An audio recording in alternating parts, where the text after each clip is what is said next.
ఇటీవల మృతి చెందినటువంటి పర్యావరణ ప్రేమికుడు పద్మశ్రీ అవార్డు గ్రహీత వనజీవి రామయ్య కుటుంబాన్ని బీఆర్ఎస్ పార్టీ జిల్లా అధ్యక్షులు ఎమ్మెల్సీ తాత మధుసూదన్, మాజీ ఎమ్మెల్యే సండ్ర వెంకట వీర పరామర్శించారు. వనజీవి రామయ్య భార్య జానకమ్మ, కొడుకు, ఇతర కుటుంబ సభ్యులను ఓదార్చినటువంటి నాయకులు ఆ కుటుంబానికి ధైర్యం చెప్పేటువంటి ప్రయత్నం చేశారు.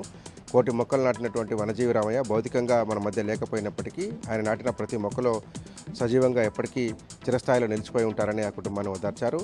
వనజీవి రామయ్య స్ఫూర్తితో నాటి కేసీఆర్ ప్రభుత్వం కోట్లాది మొక్కలు నాటిందని, మళ్ళీ అధికారంలోకి వచ్చిన తర్వాత వనజీవి రామయ్య స్ఫూర్తిని తీసుకొని పర్యావరణాన్ని పరిరక్షించే కార్యక్రమాన్ని చేపడతామని నాయకులు హామీ ఇచ్చారు. ఆ కుటుంబానికి అండగా ఉంటామని, ఈ కష్ట సమయంలో గుండె ధైర్యం చేసుకోవాలంటూ రామయ్య కుటుంబాన్ని బీఆర్ఎస్ నాయకులు ఓదార్చారు. తెలంగాణ రాష్ట్ర ప్రభుత్వం నిర్వహించి తలపెట్టినటువంటి అందాల పోటీలకు వ్యతిరేకంగా ఖమ్మం నగరంలో మహిళా సంఘాలు, విద్యార్థి సంఘాల ఆధ్వర్యంలో భారీ నిరసన ర్యాలీ కొనసాగింది. ఎస్ఆర్ఎన్ బీజేఆర్ కళాశాల నుంచి ఖమ్మం పాత బస్టాండ్ సెంటర్ వరకు నిరసన ర్యాలీ నిర్వహించినటువంటి మహిళలు, విద్యార్థి సంఘాల నేతలు ధర్నా కార్యక్రమం చేపట్టారు. ప్రభుత్వానికి వ్యతిరేకంగా నినాదాలు చేశారు. ఈ పోటీల ద్వారా ప్రపంచానికి తెలంగాణ ఖ్యాతిని చాటి చెప్తామని ప్రభుత్వం మాయమాటలు చెప్తుందని, నిజానికి అందాల పోటీల వల్ల మహిళల యొక్క ఆత్మగౌరవం కించపరిచే విధంగా ఉంటుందంటూ నాయకులు మండిపడ్డారు. తెలంగాణ రాష్ట్రంలో విద్యా వైద్యం సరిగా లేనటువంటి ఇటువంటి సమయంలో 200 కోట్ల రూపాయలతో అందాల పోటీలు నిర్వహించడం అవసరమా అంటూ రాష్ట్ర ప్రభుత్వాన్ని ప్రశ్నించారు. మే 7న నిర్వహించినటువంటి ఈ అందాల పోటీలను విరమించుకోవాలని, తక్షణం విరమించుకోకపోతే ప్రభుత్వానికి వ్యతిరేకంగా నిరసన కార్యక్రమాన్ని మరింత ఉధృతం చేస్తామంటూ విద్యార్థి మహిళా సంఘాలు ప్రభుత్వాన్ని హెచ్చరించాయి.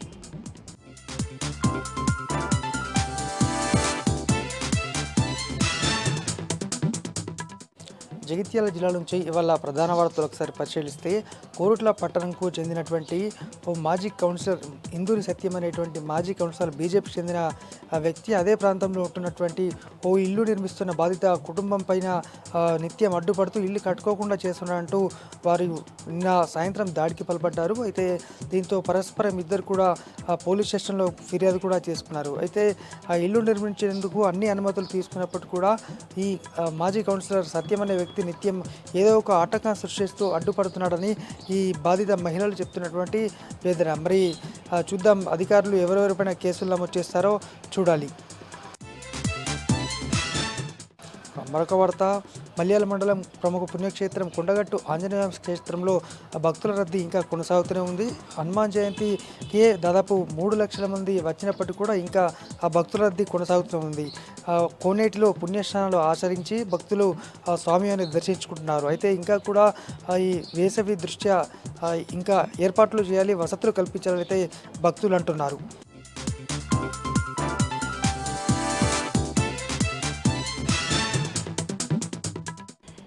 ఇక యాదాద్రి భువనగిరి జిల్లా వాళ్ళతో ఒకసారి చూద్దాం. యాదాద్రి భువనగిరి జిల్లా ఆలేరు నియోజకవర్గంలో కార్యకర్తల సన్నాహక సమావేశం నిర్వహించారు మాజీ ఎమ్మెల్యే గొంగిడి సునీత మహేందర్ రెడ్డి. ఈ సమావేశానికి మాజీ ఎమ్మెల్యే బూడిద విక్రమగౌడ్, మాజీ డిటిసిబి చైర్మన్ గొంగిడి మహేందర్ రెడ్డి ముఖ్య అతిథిగా హాజరు కావడం జరిగింది. నియోజకవర్గ వ్యాప్తంగా పెద్ద ఎత్తున కార్యకర్తలు హాజరయ్యారు. వరంగల్ రచోత్సవ సభను విజయవంతం చేసేలాగా క్యాడర్కి దిశానిర్దేశం చేశారు గొంగిడి సునీత మహేందర్ రెడ్డి. ఇప్పటికే సబ్బండ వర్గాల నుంచి కూడా పెద్ద ఎత్తున స్పందన లభిస్తోంది. కేసీఆర్ గారి 10 ఏళ్ల ప్రజారంజక పాలనను ప్రతి ఒక్కరు కూడా కోరుకుంటున్నారు. ఆ ఆకాంక్షను ప్రతిబింబించేలాగా వరంగల్ దద్దరిల్లేలాగా ఈ సభ ఉండబోతుందంటూ కూడా ఈ సందర్భంగా తెలపడం జరిగింది. వరంగల్ సభతో రాష్ట్ర రాజకీయ ముఖ చిత్రం పూర్తిగా మారిపోబోతుంది. చరిత్రలో నిలిచిపోయేలాగా వరంగల్ సభ ఉండబోతుందంటూ కూడా ఈ సందర్భంగా తెలిపారు. ఇక యాదాద్రి భువనగిరి జిల్లా సంబంధించి మరొక విషయానికి వస్తే, యాదాద్రి భువనగిరి జిల్లా మత్స్యగిరి లక్ష్మీ నరసింహస్వామి ఆలయం నుండి యాదాద్రి లక్ష్మీ నరసింహస్వామి ఆలయం వరకు బీఆర్ఎస్ విద్యార్థులు చేపట్టిన పాదయాత్ర 3వ రోజు చేరుకుంది. వరంగల్ సభ విజయవంతం కోసం ఈ పాదయాత్ర చేపట్టారు. 3వ రోజు భువనగిరి పట్టణానికి పాదయాత్ర చేరుకోవడంతో పెద్ద ఎత్తున తెలంగాణ వాదులు, బీఆర్ఎస్ పార్టీ కార్యకర్తలు, బీఆర్ఎస్ పార్టీ రాష్ట్ర నాయకులు చింతల వెంకటేశ్వర రెడ్డి పెద్ద ఎత్తున స్వాగతం పలికి ర్యాలీని అంతా కూడా ముందుకు తీసుకెళ్లడం జరిగింది. ఊరూరో కూడా స్ఫూర్తి నింపుతూ, ఉత్సాహం నింపుతూ, క్యాడర్లో జోష్ నింపుతూ ఈ పాదయాత్ర కొనసాగిందంటూ కూడా బీఆర్ఎస్ విద్యార్థులు తెలపడం జరిగింది. మత్స్యగిరి లక్ష్మీ నరసింహస్వామి ఆలయం నుండి కేసీఆర్ గారు కట్టినటువంటి యాదాద్రి ఆలయం వరకు కూడా పాదయాత్ర చేపట్టడం తమకెంతో సంతోషాన్ని కలిగించిందని కూడా బీఆర్ఎస్ విద్యార్థులు తెలిపారు. వరంగల్ సభ విజయవంతమయ్యేలాగా దేవుణ్ణి కోరుకుంటున్నట్టు కూడా ఈ సందర్భంగా వారు తెలిపారు. ఇక సూర్యాపేట జిల్లా వార్తలు ఒకసారి చూద్దాం. సూర్యాపేట జిల్లా కేంద్రంలోని డీసీసీబీ బ్యాంకులో అగ్ని ప్రమాదం చోటు చేసుకుంది. ఈరోజు ఉదయాన్నే బ్యాంకు నుంచి పెద్ద ఎత్తున పొగలు రావడంతో స్థానికులు పోలీసులకు సమాచారం అందించారు. ఫైర్ సిబ్బంది, పోలీస్ సిబ్బంది అక్కడ చేరుకుని షట్టర్లు పలగొట్టి, అద్దాలు పలగొట్టి అందులోకి ప్రవేశించగా పెద్ద ఎత్తున మంటలు వ్యాపించి బ్యాంకులో ఉన్నటువంటి రికార్డులను కూడా దగ్ధమైనట్టుగా, కంప్యూటర్లను కూడా దగ్ధమైనట్టుగా పోలీసులు అధికారులు చెప్తా ఉన్నారు. ఈ ప్రమాదం షార్ట్ సర్క్యూట్తో జరిగిందని కూడా తేల్చడం జరిగింది. ఈ ప్రమాదంలో ₹1 కోటి వరకు కూడా నష్టం వాటిల్లినట్టుగా కూడా బ్యాంక్ అధికారులు తెలుపుతున్నారు.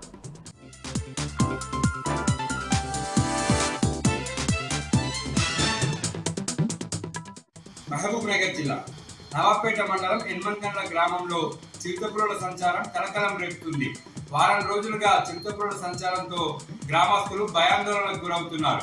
దేవునిగుట్టపై ఆవాసం ఏర్పరచుకున్న చిరుతలు చుట్టుపక్కల 11 కుక్కలను చంపాయి.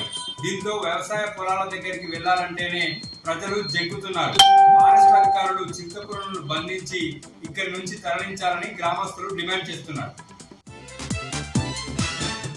వనపర్తి జిల్లా కేంద్రం పాత బజార్లో రోడ్ల విస్తరణలో భాగంగా తొలగింపబడిన కాళీమాత గుడిని మాజీ మంత్రి సింగిరెడ్డి నిరంజన్ రెడ్డి సొంత నిధులతో నిర్మించి ప్రజలకు అందుబాటులోకి తీసుకొచ్చారు.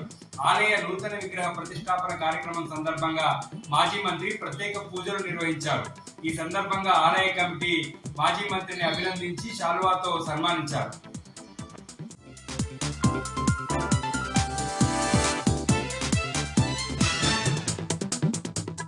పెద్దపల్లి జిల్లాకు సంబంధించి ఈరోజు ప్రధాన వార్తలు చూసుకున్నట్లయితే పెద్దపల్లి బీఆర్ఎస్ పార్టీ జిల్లా అధ్యక్షుడు రామగుండం మాజీ ఎమ్మెల్యే కోరుకంటి చందర్ గోదావరికని ప్రెస్ క్లబ్లో మీడియా సమావేశం నిర్వహించారు. ఈ సందర్భంగా కోరుకంటి చందర్ మాట్లాడుతూ ప్రజా గొంతుకగా ప్రశ్నించేటువంటి గొంతుకలపైన కాంగ్రెస్ ప్రభుత్వం కుట్రలు చేస్తుందంటూ కూడా ఈ సందర్భంగా ఆయన వెల్లడించారు. ప్రజా వ్యతిరేక విధానాలను ఎండగడుతూ సోషల్ మీడియా వేదికగా పోస్టులు చేసినటువంటి బీఆర్ఎస్ ప్రతినిధులపైన అక్రమ కేసులు పెట్టడం దారుణం అంటూ కూడా ఆయన మండిపడ్డారు. అంతేకాకుండా కాంగ్రెస్ ప్రభుత్వం ఇచ్చినటువంటి 420 హామీలు ఏ ఒక్కటి కూడా నెరవేర్చలేదంటూ కూడా ఈ సందర్భంగా వెల్లడించారు. ఇచ్చిన హామీలను నెరవేర్చకుండా యాత్రలు చేస్తే వచ్చేది ఏం లేదంటూ కూడా ఆయన ఈ సందర్భంగా అభిప్రాయం వ్యక్తం చేశారు. అంతేకాకుండా రానున్న రోజుల్లో వచ్చేది కూడా బీఆర్ఎస్ ప్రభుత్వమే కాబట్టి ఎవరు కూడా భయపడాల్సిన అవసరం లేదు. అక్రమ కేసులు కొత్త ఏం కాదు, బీఆర్ఎస్ అయినా అంతా కూడా ఉద్యమం చేసినటువంటి పార్టీ కాబట్టి ఎవరు కూడా అక్రమ కేసులకు భయపడాలంటూ కూడా ఈ సందర్భంగా కోరుకంటి చందర్ వెల్లడించారు. అలాగే మరొక ప్రధాన వార్త చూసుకున్నట్లయితే మంత్రిని బీఆర్ఎస్ పార్టీ కార్యాలయంలో మంత్రిని మాజీ ఎమ్మెల్యే పుట్ట మధుకర్ ఆధ్వర్యంలో బీఆర్ఎస్ పార్టీ రజతోత్సవ సభకు సంబంధించినటువంటి సన్నాహక సమావేశాన్ని నిర్వహించారు. ఈ సందర్భంగా మంత్రిని కమాన్పూర్, రామగిరి, ముత్తారం మండలకు సంబంధించినటువంటి ముఖ్య నాయకులతో సన్నాహక సమావేశాన్ని నిర్వహించారు. ఈ సందర్భంగా మాజీ ఎమ్మెల్యే పుట్ట మధుకర్ మాట్లాడుతూ ఈ నెల 27వ తేదీన ఎల్కతుర్తిలో జరిగేటువంటి బీఆర్ఎస్ పార్టీ రజతోత్సవ సభను విజయవంతం చేయడానికి సన్నాహక సమావేశాన్ని నిర్వహించామంటూ కూడా ఆయన ఈ సందర్భంగా వెల్లడించారు. అంతేకాకుండా సభను విజయవంతం చేయడానికి మంత్రి నియోజకవర్గం నుండి పెద్ద ఎత్తున కూడా తరలి వెళ్లనున్నామనుకుంటా కూడా ఆయన ఈ సందర్భంగా వెల్లడించారు. పెద్ద ఎత్తున కూడా ఈ 27వ తేదీన ప్రతి ఇంటి పైన కూడా బీఆర్ఎస్ పార్టీ జెండా ఎగురవేయాలి. అలాగే తోరణాలు కూడా కట్టుకొని అనంతరం పెద్ద ఎత్తున కూడా సభకు వెళ్తామంటూ కూడా ఈ సందర్భంగా వెల్లడించారు. అంతేకాకుండా సరైన సమయానికి సభాస్థలికి చేరుకునే విధంగా కూడా ప్రణాళికలు సిద్ధం చేశామంటూ కూడా ఈ సందర్భంగా పుట్ట మధుకర్ వెల్లడించారు.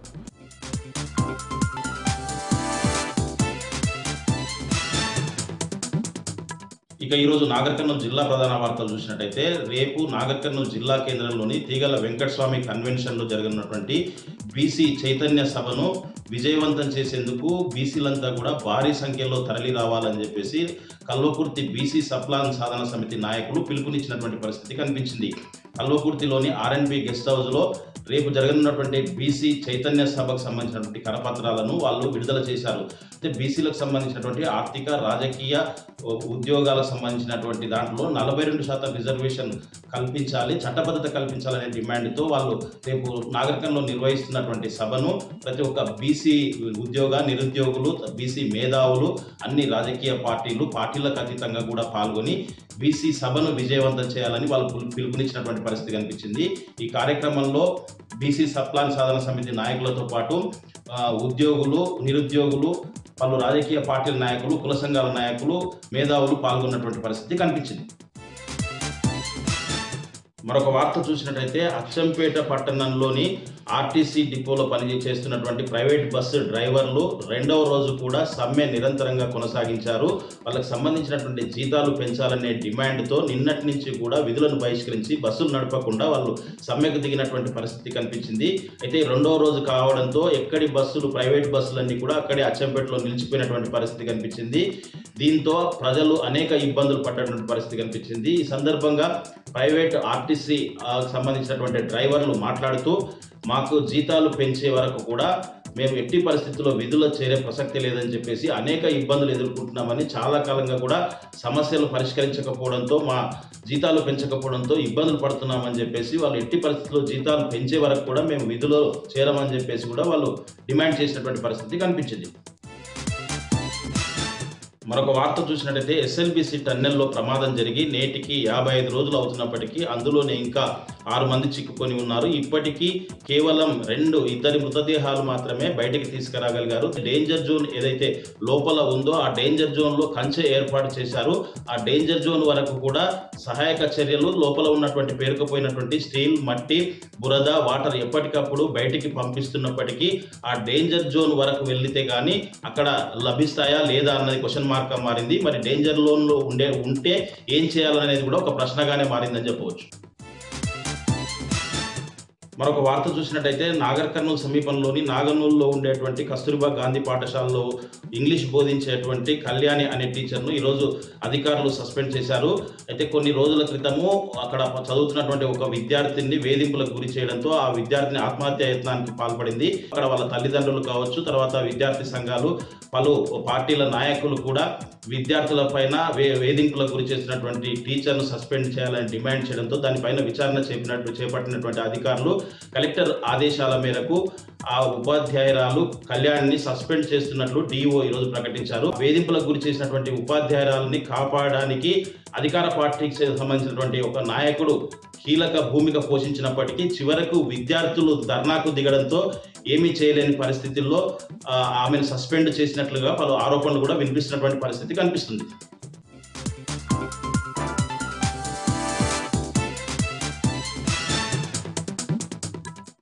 ఉమ్మడి మెదక్ జిల్లాలో ఈరోజు ప్రధాన వార్తలు ఈ విధంగా ఉన్నాయి. సిద్దిపేట జిల్లా వార్తలు వచ్చేసరికి సిద్దిపేటలో ఈరోజు ముస్లిం జేఏసీ ఆధ్వర్యంలో మీడియా సమావేశం జరిగింది. కేంద్ర ప్రభుత్వం తెచ్చిన వక్ఫ్ బిల్లు చట్టాన్ని తక్షణమే రద్దు చేయాలని చెప్పి ముస్లిం జేఏసీ నాయకులు ఈ సందర్భంగా డిమాండ్ చేశారు. ముస్లింల హక్కులు కాలరాయడం కోసమే కేంద్ర ప్రభుత్వం ఈ బిల్లు తీసుకువచ్చిందని, దీనిపై తుదకంటూ పోరాటం చేస్తామని, బిల్లు రద్దయ్యే వరకు కూడా తాము పోరాటం కొనసాగిస్తామని చెప్పి ముస్లిం జేఏసీకి సంబంధించిన నాయకులు ఈ సందర్భంగా పేర్కొన్నారు. సిద్దిపేట విపంచి ఆడిటోరియంలో ఈరోజు భూభారత్పై అవగాహన సదస్సు జరిగింది. ఈ సందర్భంగా జరిగిన కార్యక్రమంలో జిల్లా అధికారులు పాల్గొన్నారు. ప్రధానంగా జిల్లా జాయింట్ కలెక్టర్లతో పాటు రెవెన్యూ అధికారులు పాల్గొన్నారు. వివిధ పార్టీలకు సంబంధించిన నాయకులు, కార్యకర్తలు, రైతులు ఈ కార్యక్రమంలో పాల్గొని భూభారత్కి సంబంధించిన చట్టంపై అవగాహన కార్యక్రమాన్ని ఈ సందర్భంగా నిర్వహించారు. మెదక్ జిల్లా వార్తలు వచ్చేసరికి మెదక్ జిల్లా చంద్రశంకరంపేటలో ఈరోజు మాజీ ఎమ్మెల్సీ షేరి సుభాష్ రెడ్డి ఆధ్వర్యంలో వరంగల్ సభ కోసం పెద్ద ఎత్తున ప్రచార కార్యక్రమం జరిగింది. వరంగల్లో ఏప్రిల్ 27న జరిగేటువంటి ఈ బహిరంగ సభకు పెద్ద ఎత్తున ప్రజలు తరలిరావాలని చెప్పి చంద్రశంకరంపేటలో షేరి సుభాష్ రెడ్డి ఆధ్వర్యంలో వాల్ పెయింటింగ్స్ నిర్వహించారు. అక్కడ గ్రామంలో కూడా ప్రచార కార్యక్రమం నిర్వహించారు. ప్రత్యేక సమావేశం నిర్వహించి మెదక్ నియోజకవర్గం నుంచి పెద్ద ఎత్తున ప్రజలు తరలిరావాలని చెప్పి ఈ సందర్భంగా మాజీ ఎమ్మెల్సీ సుభాష్ రెడ్డి పిలుపునిచ్చారు. ఇక మెదక్లో కూడా మాజీ ఎమ్మెల్యే పద్మా దేవేందర్ రెడ్డి ఆధ్వర్యంలో పెద్ద ఎత్తున ప్రచార కార్యక్రమం జరిగింది. ఎల్కతుర్తిలో జరిగేటువంటి భారీ బహిరంగ సభకు పెద్ద ఎత్తున ప్రజలు తరలిరావాలని చెప్పి ఈ సందర్భంగా ఆమె పిలుపునిచ్చారు. ముఖ్యంగా బీఆర్ఎస్ పార్టీ ఆధ్వర్యంలో జరుగుతున్నటువంటి ఈ కార్యక్రమానికి ప్రజలు స్వచ్ఛందంగా తరలిరావడానికి సిద్ధంగా ఉన్నారని, ప్రజలు అందుకు అవసరమైనటువంటి ఏర్పాట్లు చేయాలని చెప్పి బీఆర్ఎస్ పార్టీ నాయకులకు, కార్యకర్తలకు ఈ సందర్భంగా ఆమె పిలుపునిచ్చారు. పట్టణంలో వాల్ పెయింటింగ్స్ చేశారు. ఇక సంగారెడ్డి జిల్లా వార్తలు వచ్చేసి సంగారెడ్డి జిల్లా గుమ్మడిదలలో 73వ రోజు కూడా డంప్ యార్డుకు వ్యతిరేకంగా పెద్ద ఎత్తున ఆందోళన కొనసాగుతుంది. జేఏసీకి సంబంధించిన నాయకులు, అఖిలపక్షానికి సంబంధించిన నాయకులంతా కూడా దీక్షలు కొనసాగిస్తున్నారు. ఎట్టి పరిస్థితుల్లో కూడా ప్యారానగర్, నల్లవెల్లి ప్రాంతంలో డంప్ యార్డు ఏర్పాటు చేయడాన్ని తాము అంగీకరించమని చెప్పి వాళ్ళు తేల్చి చెప్పారు. ఎన్ని రోజులైనా సరే తమ ఆందోళన కొనసాగిస్తామని, ప్రభుత్వం తమ నిర్ణయాన్ని వెనక్కి తీసుకునే వరకు కూడా ఆందోళన కొనసాగిస్తామని చెప్పి ఈ సందర్భంగా జేఏసీ నాయకులు స్పష్టం చేశారు. ఇక నారాయణఖేడ్ నియోజకవర్గంలోని కంటి, అట్లాగే నాగల్గిద్ద ప్రాంతానికి సంబంధించిన పలు తండాల్లో భారీగా తీవ్రమైనటువంటి మంచినీటి ఎద్దడి నెలకొంది. చాలా గ్రామాల్లో కూడా, తండాల్లో కూడా పెద్ద ఎత్తున ప్రజలు నీటి కోసం అల్లాడుతున్నటువంటి పరిస్థితి నెలకొన్నది. గత 15 రోజులుగా ఆ ప్రాంతానికి సంబంధించిన పైప్ లైన్లు చెడిపోయినప్పటికీ కూడా అధికారులు పట్టించుకోని ఫలితంగా 15 రోజులుగా ఆ ప్రాంతానికి సంబంధించిన తండావాసులంతా కూడా బావుల వద్ద నుంచి నీళ్లు తెచ్చుకునేటువంటి దుస్థితి నెలకొంది. బోరు బావుల్ని ఆశ్రయించాల్సిన పరిస్థితి నెలకొన్నదని వాళ్ళు ఆవేదన వ్యక్తం చేశారు. తక్షణమే అధికారులు స్పందించి తమ ప్రాంతంలో పైప్ లైన్లు సక్రమంగా నిర్వహించి మంచినీటి సరఫరా ఏ విధంగా చర్యలు తీసుకోవాలని చెప్పి సందర్భంగా తండావాసులంతా కోరడం జరిగింది.